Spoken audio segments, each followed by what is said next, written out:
FL Smith GDS কন্ট্রোলারের password কীভাবে বের করতে হয়, কীভাবে লগ ইন করতে হয়। আমাদের প্রথমে খেয়াল করতে হবে যেদিন আমরা লগ ইন করবো সেই লগ ইনের তারিখটা, মাসটা খেয়াল করব। আজকে তারিখ 28শে মার্চ। প্রথমে মাস, তারপরে তারিখ। মাস যেমন 03, তারিখ 28। 03 এবং 28 অর্থাৎ 3, 0 যোগ 3 যোগ 2 যোগ 8 যোগ করলে দেখা গেছে 13 হয়।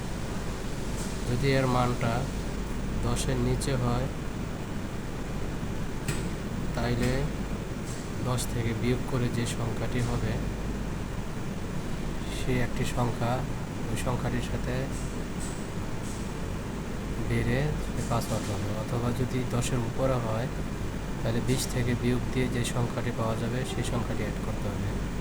এখানে আমরা বিয়োগ করে দেখতে পারলাম 8, 3 এবং 2 যোগ করে 13 পাওয়া গেছে। 20 থেকে 13 বাদ দিলে সেক্ষেত্রে 7 পাওয়া যায়।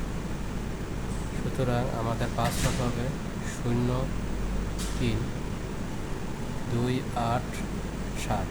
এবার দেখি ট্রাই করে আমরা লগ ইন করতে পারি কিনা।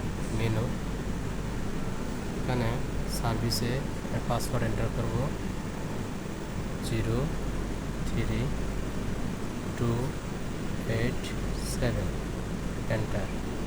আমরা লগ ইন করতে পেরেছি, অর্থাৎ লগ ইন পাসওয়ার্ডটা আমাদের সঠিক আছে।